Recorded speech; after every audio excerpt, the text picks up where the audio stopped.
Welcome to my new show, the Dr. Gerry Fishkin Show. Well, I'm Dr. Gerry Fishkin. My goal is to bring the consulting room to your living room. Your feedback will help make this show a show not for me, but for you. So sit back, relax, and let's jump in.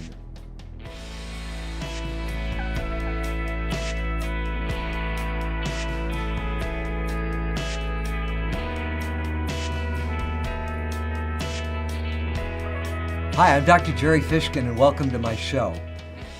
A couple of months ago, I was taking a continuing ed class, and the title of which was Humor in Psychotherapy, something like that. And while the class was somewhat of a yawn at best, one of the great outcomes of that class was meeting my guest today, Michael Goldner.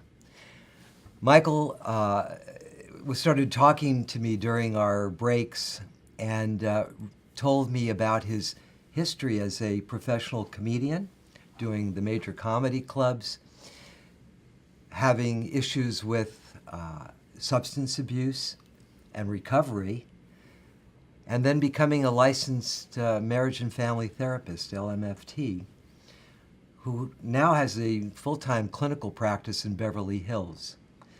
I was fascinated by Michael's story. So fascinated, in fact, I wanted him on my show. It was like an all or nothing. You're going to be on my show, Michael. You're going to be on my show. Because there's so much about humor that is important to us as clinicians, psychotherapists, that must be brought into the consulting room. It can't be one-dimensional. It has to be three-dimensional. And humor is one of those vehicles that allows that to happen. So, without further ado, I'd like to introduce you to my guest today, Mr. Michael Goldner, LMFT, and I'd like to say, budding friend.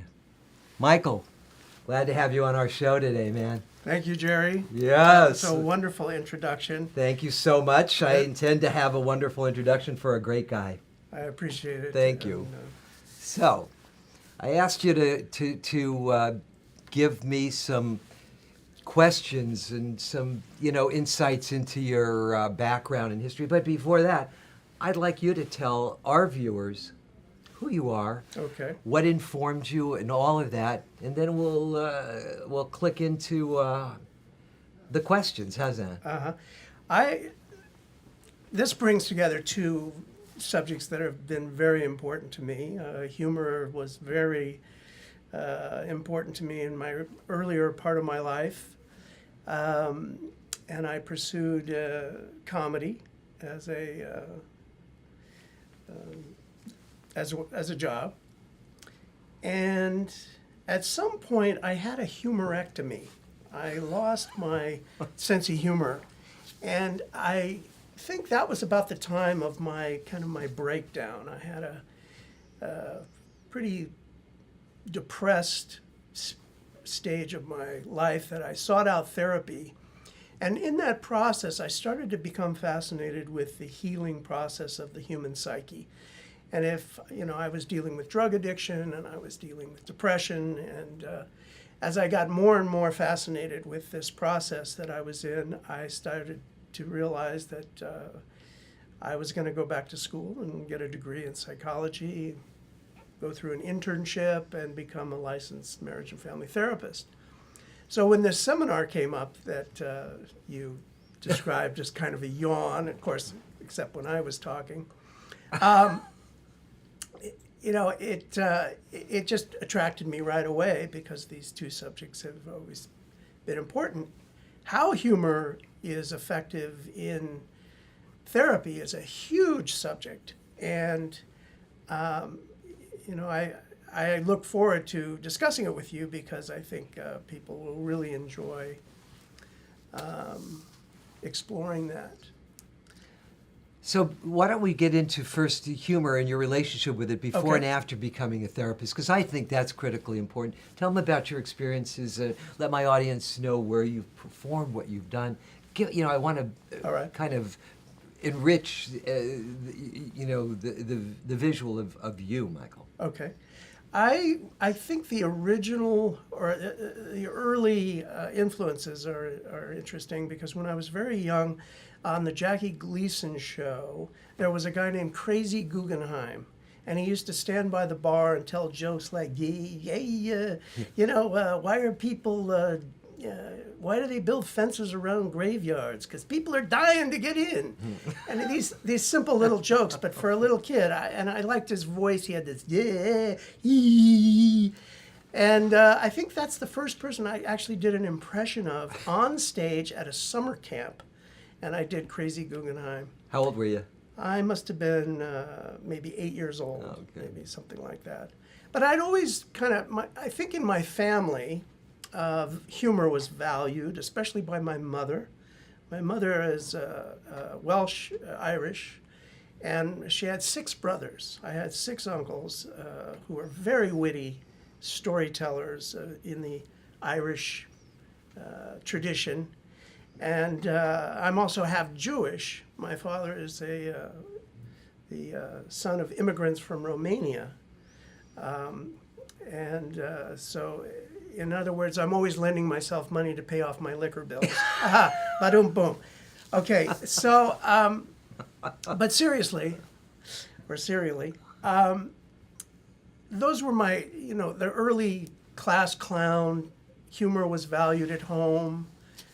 My older brother, was kind of the academic, and that was valued also, but he had kind of carved out that space. So I found that wit and humor, that place to make my mother happy and make her laugh. So I think that was the early influences. And then, of course, Danny Kaye, and then I was around more cerebral comics, Lenny Bruce, Mort Saul. Later on, I gravitated to, more cerebral type comedy and stuff. And then I became a comic actor. I actually was trained in a style called Commedia dell'arte, which is Italian Renaissance street theater, really. And this was in the 70s, and we did political street theater. And I ended up in a troupe in San Francisco, and we toured. We went all over Europe and everything. So, and these were comedies with kind of a little bit of a message, comedy with a message. But one of the things about Commedia dell'arte, which is a source of the humor involved in it, is that the actor playing the character will drop a level to acknowledge that he's a human being as an actor. So if somebody's upstaging you and in front of you and the audience is on the other side, you can drop to the actor and kind of move them aside, like, hey, you're taking my shot here. So, and that can be a great source of humor because everybody knows there is a human being underneath that character. Similarly, in therapy, the therapist is, whatever role the person is kind of projecting onto the therapist as being, it can be dropped, and all of a sudden the acknowledgement that this is also a human being who, whose needs maybe aren't up front, but come up in humor or in things like, discussing the taking of a vacation or one's needing to be absent or something like that. So I'd like to go back to this little boy in the classroom being the class clown. And what did that do for you? I'm sure there are a lot of folks in our viewing audience who maybe have kids, or maybe they are the class clown. And I'm sure there must be like a similarity of, emotions and feelings and senses of self regarding class clownness, if you will. Well, that's a complex question, but I'll answer it as best I can. From your perspective, I've been in psychoanalysis, so I do have an idea of how this influence that my mother had. Freud said dreams are one of the roads to the unconscious, and slips of the tongue were another. But the mother, valuing humor, was very instrumental in my thinking that, well, everyone values humor. And this was a way that, this got my mother to smile and laugh at me. This could be a way to please people and make them want me to be around. And, back to Freud again, he said in his book, Jokes and the Relation to the Unconscious, was that humor is either a way of seducing people, making them like you, or it's a way of venting hostility in a sociably acceptable manner. And I think I was much more of the seductive type person with humor, at least when I was a kid. I think the hostility came later. But using humor at that early time was a definitely way for me to connect with people and please, being a people pleaser. And, I think my role in my family became one where my mother had her own bouts with depression, and I performed kind of an antidepressant function by being kind of an entertainer for her. Al Pacino talks about his mother in much the same way. She used to park him in movie theaters all day while she worked, and then when they came home, she would ask him to act out the movies he had seen. And this is where he started realizing that he was much more comfortable playing parts than being who he really was. And I think there was a similar persona that I developed where I was kind of a funny, irresponsible, kind of a clown. And this was supposed to originally have been a way for my mother to not be depressed. And it transferred into what I thought people would like me to be with them. That's what you thought. That's what I thought, but there was an abandonment of the self that was going on in that process where my authentic growth wasn't really happening. I was performing a role for the need of a parent, and that was an abandonment of my own development and my own authentic person becoming a whole person. Right. My mother didn't like negative emotions; those were depressors. So I was careful to keep things like fears and inadequacies and insecurities. These weren't things I felt comfortable expressing, or I had to mask them in humor in such a way because.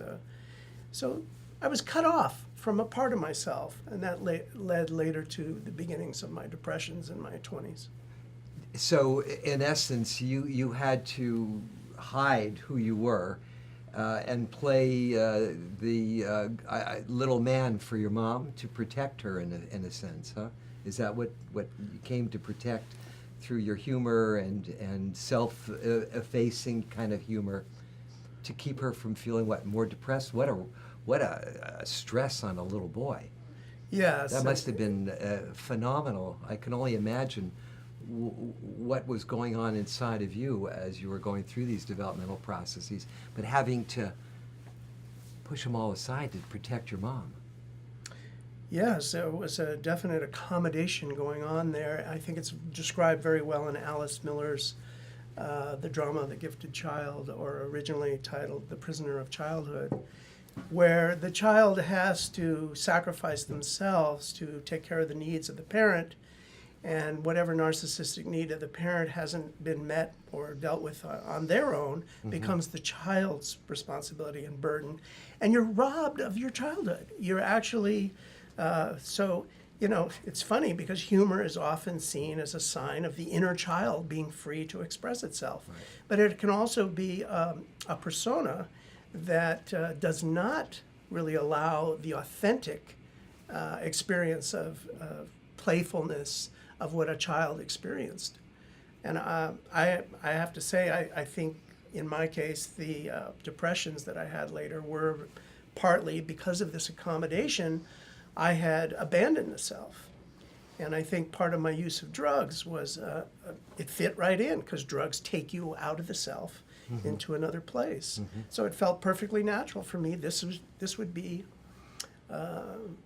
just like what it was like as a child.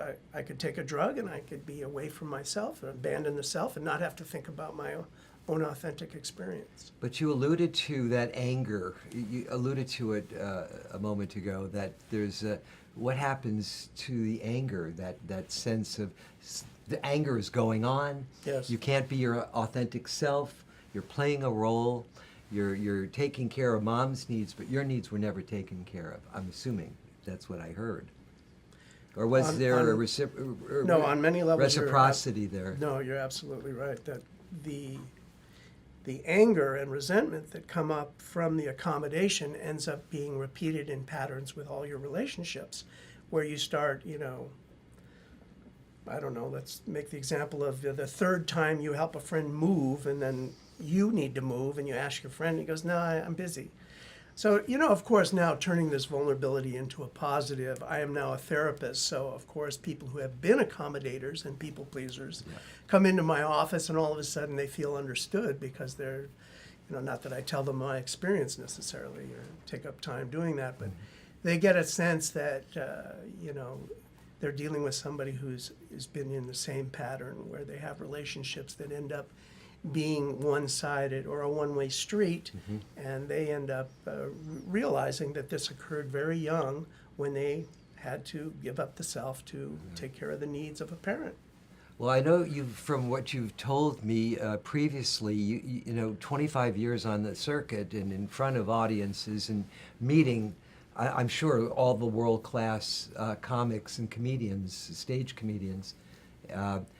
What did you learn from them? I mean, are there some generalizations? Because I think that's critical. I personally am fascinated by this. And that's very interesting. who are the people that go in? What is their pre-existing personality like? And well, we're kind of touching on some of them.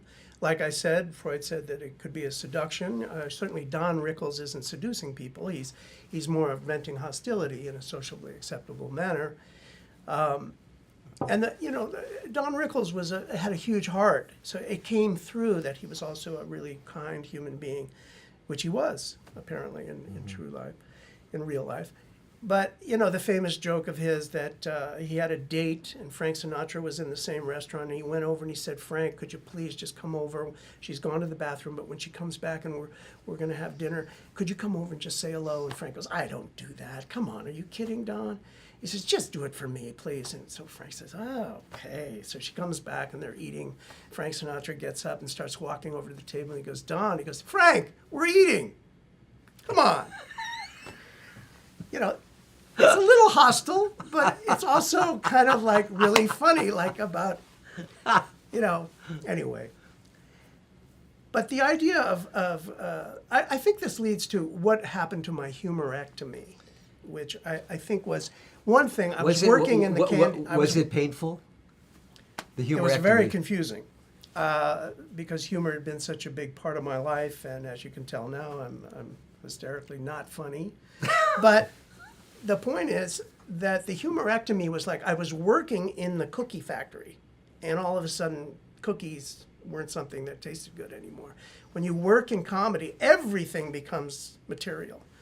And I realized I was going to ruin humor for myself, that I was going to start, I even had encounters with people where they go, "You can use that," or, "Have you heard this one?" And it just became almost, totally, it took over the idea that everything was going to be about what you could use as a comic.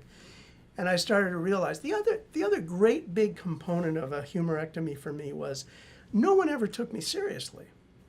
And I have a mind, and I have an intellect, and And you have emotions. You have feelings. I have emotions. Yeah. And I noticed that if there was something serious that came up, a subject, and there were 5 or 6 people discussing it, if I said something, it was just dismissed. It was just devalued. And I realized that nobody had ever heard me talk seriously, because humor was always the way that I connected. I started to realize that no one was ever going to take me seriously for anything I really, really thought seriously about. And that really bothered me. That depressed me, because I realized that my whole life, the way I connected with people was in a way a fake. It was like a performance. And it wasn't really me.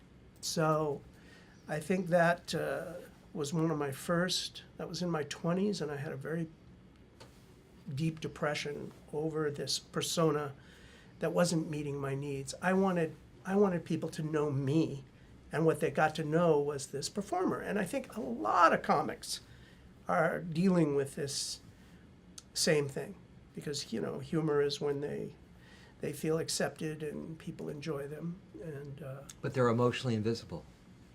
yeah, that's a good way of putting it. They're not seen, and I would imagine, and help me if I'm incorrect here, that the more invisible we become to ourselves and to the public, to society, the less we know about ourselves, the less in touch we are, to use the common vernacular, huh?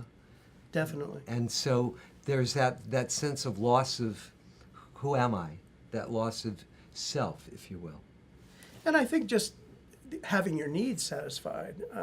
We develop personalities, we build personalities in a way to get our needs satisfied.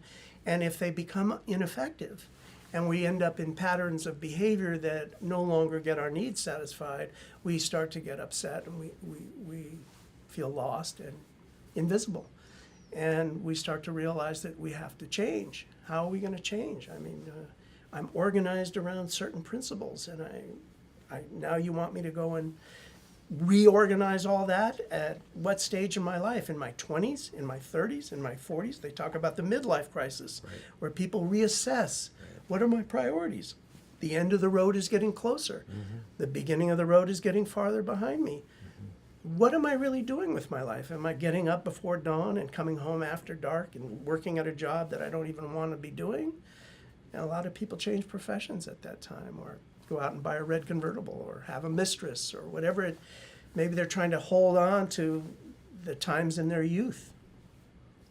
They say vintage clothing and vintage cars have to do with trying to recapture Right. that youth that people feel like is disappearing. And maybe they never really lived through it. And Exactly. I'm supposing that from what you're saying, if you've been so distant from your own emotional core for so long, how do you get back into, this is what I feel, this is exactly what I feel, this is what I think, this is who I am? How do you find that after subjugating that to everybody else's needs for so long? Okay. Well, that's, the saying is that the person coming into therapy has two fears. The first fear is the therapist is going to treat them exactly like the person in their past who traumatized them. And their second fear is that the therapist isn't going to treat them that way. Wow. So if you think about that, people want to change and they go into this relationship, and we don't really know. I mean, there's hundreds of kinds of therapy, but we don't really know why two people sitting down, focusing on one of them for a period of time, does change people. People transform. Now, there was a joke at the seminar about a therapist walking on the beach in Hawaii, picks up a bottle, a genie pops out and says, "You have one wish." He says, "Fantastic, I've always wanted to drive to Hawaii. Put in a freeway from California to Hawaii." And the genie says, "Are you kidding me? That's a big wish. I mean, all the pilings, how deep they would have to go, the concrete involved. I think we're not going to be able to do that one." And he goes, "Okay, I have another wish. I'm a therapist. I'd like to understand my patients. What is it that makes them heal? How do they tick? I want to understand what happens with them." And the genie thinks for a second and says, "Do you want 2 lanes or 4 lanes?" So it's kind of a mystery. What is it about that's so transformative about this process that successfully transforms people and allows them to take those organizing principles they've developed to try to get their needs met and transform and reorganize those principles into a new, more conscious, maybe a new self-aware set of principles that they're more conscious of how they're going to go about getting their needs met. We just had the holiday of Passover, and I was at a Seder this year. I've only been to a couple in my life, but at one of them, there was a rabbi who explained that the Passover holiday is a metaphor for what every individual must do to be liberated, and that is to leave the slavery of the childhood unconscious, wander in the desert not knowing who you are, and finally, hopefully, you get to the promised land and you get to be an adult in present time with self-awareness. And I think that's wonderful. It's not about, parting the sea and getting out of the plagues of Egypt. It's about what every person, the liberation process everyone goes through to become your own person, to become an authentic person in present time, not obsessed with the past, not anxiety-ridden about the future, but in the present, being an adult, being conscious, and making having an authentic life. As I think it was Socrates said, the unexamined life is a wasted life. Christopher Hitchens said, now go live a life that's worth examining. That means living a life that, you're happy in, that you have some kind of serenity, some kind of openness, a willingness to change, to be aware. So I kind of forgot your question, but I think... So did I. But as I'm listening to you, it doesn't matter. Okay. Because what is more important is what you're saying. And Yes. it's so profound. It is so deep That's right. that we have to hold on to who we are in the universe. We have to be real. When I was doing my clinical, my doctoral program, one of my professors, Harold Greenwald, was a very famous author and therapist. And he was infused with humor. He'd say things like, "Man who sit on top of mountain have pointy object up his butt," things like that. I mean, but he was trying to getting us to say that humor doesn't have to be one or two dimensional. It could be three dimensional if the therapist is not a stick figure and can be in the moment, and you can have humor, not to mollify the heavy stuff, but to just let things be spontaneous. Yes. Because in my book, I think my humor is very spontaneous. I think my patients really appreciate it because I'm not a stick figure. I'm in the moment. I'm compassionately interacting with them. Right. Right? Right. Yeah. So we can talk a little bit about in the clinical setting. Absolutely. And I have these questions. When I have an impulse to use humor, I first stop myself, pause, and I say, will that joke facilitate a response that is not about me being witty and funny and, so the person will think I'm great, like the old way I used to use humor, especially originally. But will it serve to create rapport? Will it serve to, your unconscious assesses this person's use of humor already. I mean, comedians always do a test. In the craft of stand-up comedy, you'll often notice a comic will ad-lib several topical jokes, blah, blah, blah. And from that, they can gauge how aware the audience is, whether politics is something they want to hear about or, whether this or that. It's the same in a clinical setting. You've evaluated the role of humor, how it's valued in this person. You might make a joke and they think they're not being taken seriously. Their response might be that you want to goof off and not really talk about the important things that they feel are very serious. That's all, part of the process, and you adjust accordingly. Sometimes there's a level of intimacy that's achieved with humor, like a person feels that now that we're talking with humor means that we're closer. Right. So there's all kinds of things. The obsessive person who gets a little vacation from their obsessions with humor might respond just amazingly to the idea of humor. They have groups of veterans who have PTSD who are obsessed with this trauma that they've experienced. And the group leaders ask them to bring some kind of form of humor every week or every time they meet. A joke, an anecdote, an article, something they heard, but it has to be something that it's humor, gets them out of the obsession, which I'm not saying is you want to do it all times because it's not about escaping the material, but it might provide something for certain people to finally get a little break from what they're feeling. When someone comes into therapy, maybe for the first time, I know they're infused with anxiety, fear, uncertainty as to what's going to happen, whether they're going to come out of this alive or not. And for me, disarming them with humor tends to loosen up the situation. They feel more comfortable, so that I become part of their life situation, as well as their therapist, certainly. But I'm enjoining them into my world as well, letting them know that this does not have to be a cold, sterile environment. That's right. That this is a place to be yourself. And if you're feeling humor, let it come out.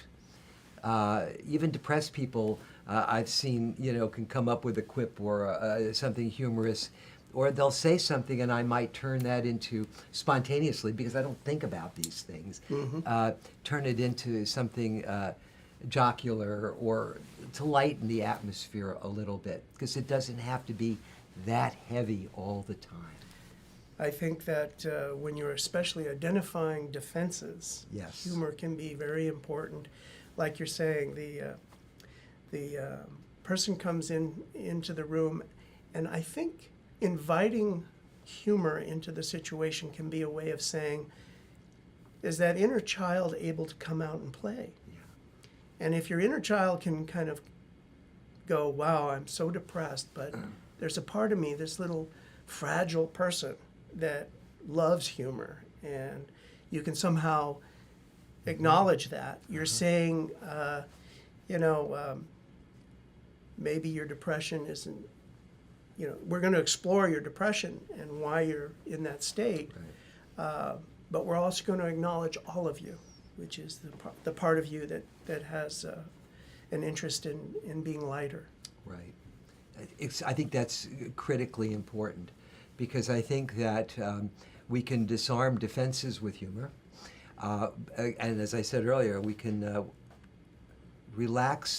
a person relax so that they can begin to explore those dimensions and dynamics that brought them into our office in the first place. That's right. And to feel comfortable that the relationship is not going to be one where they only can be in their adult state. Right. They can actually be in touch with parts of themselves that may be not there at that moment, but that you're saying, I'm willing to take all of you, Yeah. and bring it on. I've fastened my seatbelt. Let me know what's going on. Right. And for many people, as you said about your own life situation, there is an expectation of how we think we should be. And so when the therapist disarms with humor, it gives the person with us the opportunity to say, wait a minute, yeah, maybe I can let some of this down now and begin to explore my child, the spontaneous, irrational little guy or gal inside, to let that come out and let's see what it looks like.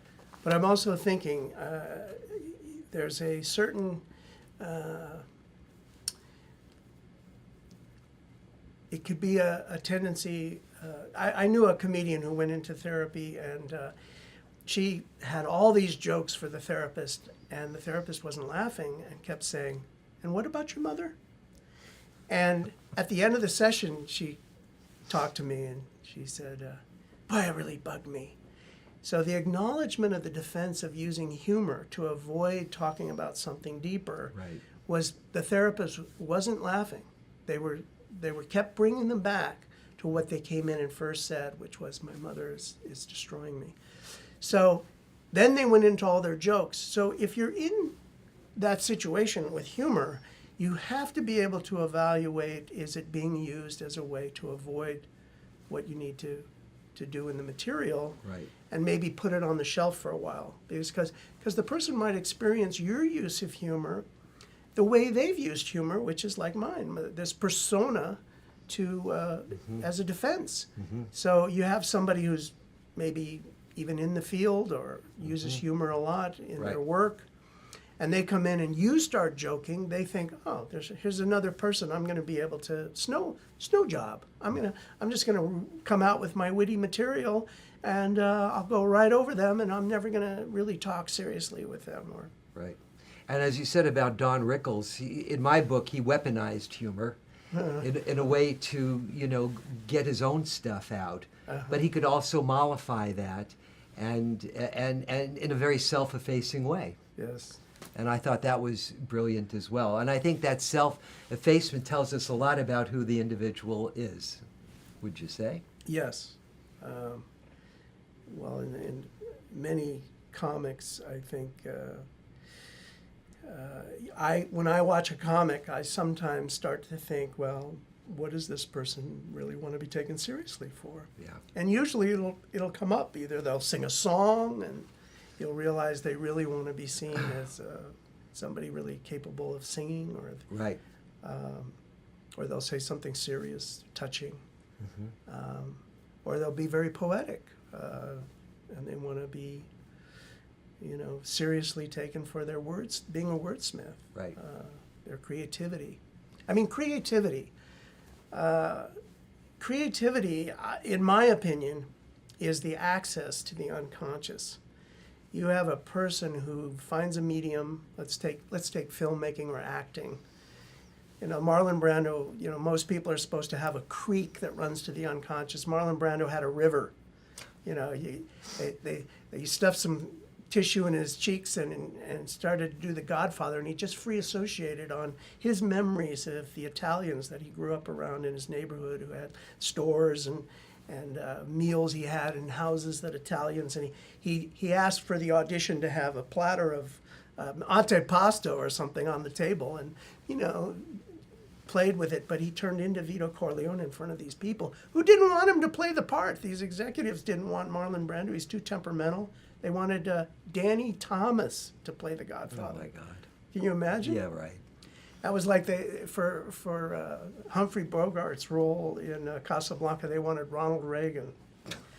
But anyway, that river to the unconscious that a great artist is able to have, and comics have it too, is they get to have that ability to associate freely with a great reservoir of experience and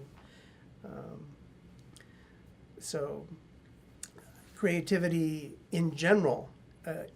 Now, a therapist is really working at an art, the therapeutic art.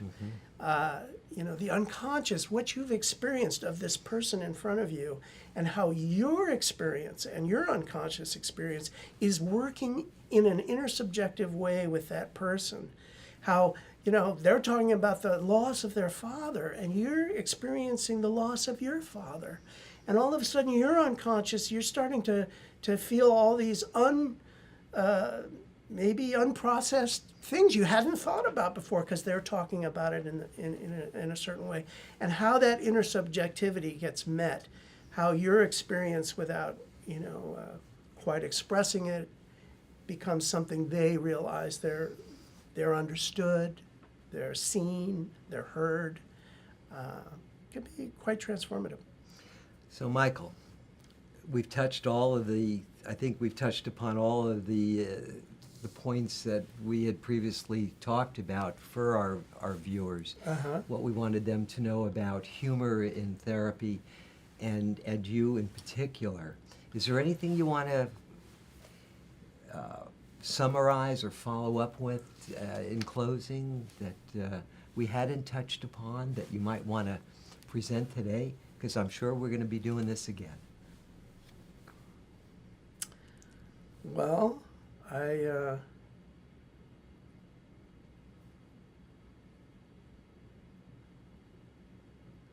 tell you my favorite joke, and while I'm telling it, I'll try and think of an answer to your question. No, I think you're telling it. Go ahead. So when I was a kid, I played the violin, and other kids, they shunned me. And I didn't care. I followed my star, and I practiced the violin a lot. And there was this gang down the street, the Dead Man's Lot gang, and they said if they ever caught me walking across Dead Man's Lot with a violin case, they were going to beat the crap out of me. One cold December night, I was coming home, and it was late, and I knew my mother was worried about me, and I cut across Dead Man's Lot, and I got about halfway across, and there they were.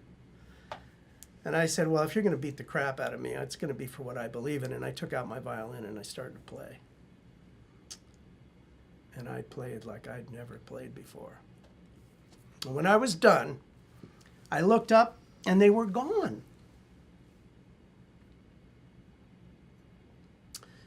Many years later, I was in a cab in New York City passing the artist entrance to the Juilliard Center, and there were 4 men in suits standing outside. And they looked kind of familiar. I asked the driver if he knew who they were, and he says that's none other than the Juilliard String Quartet. And I recognized them. It was the Dead Man's Lot Gang. Jeez. And I asked him to pull over, and in that moment I realized that my violin playing at that cold December night had inspired these guys who were destined for a life of crime to become the world's greatest string musicians. So I got out of the cab and I approached them, and they recognized me, and they beat the crap out of me. So that's a joke written by David Mamet. I can tell by the laughter. I don't know whether to laugh or cry right now, but I almost teared up during the you were telling of it. tearing up. I was tearing up. Oh my God, what a visual. But I think there's something about the creative experience that is, quite difficult. And maybe it's like the journey we're talking about that every individual has to make. And I know a lot of comedians who would not go into therapy because they're too afraid that whatever they learned in therapy about themselves would take away their ability to be creative. And they might be right. It's, I don't know if you remember Alan Sherman, but he used to sing Hello Mudda, Hello Yeah, Fada. sure. And his manager convinced him to lose a lot of weight for his health, and he wasn't funny anymore.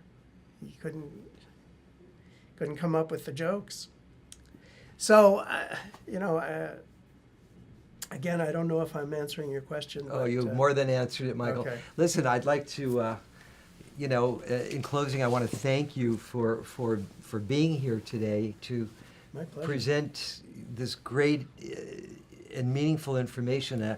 Also, for being here today, I want to give you one of our Oh. Good Fish production mugs Wow. as a thank you and reminder of this show. That's very nice of you. And I'll look forward to having you on again. And I really appreciate you being here. Okay, well, I really appreciate you asking me, and Thank I had you a so wonderful much. time. So have I, These Michael. are Thank you. subjects very dear to my heart. I know it is.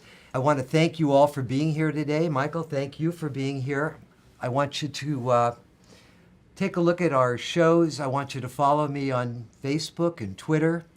And you can reach me at through my website at drgeraldfishkin.com or Dr. Gerry with a G at drgeraldfishkin.com.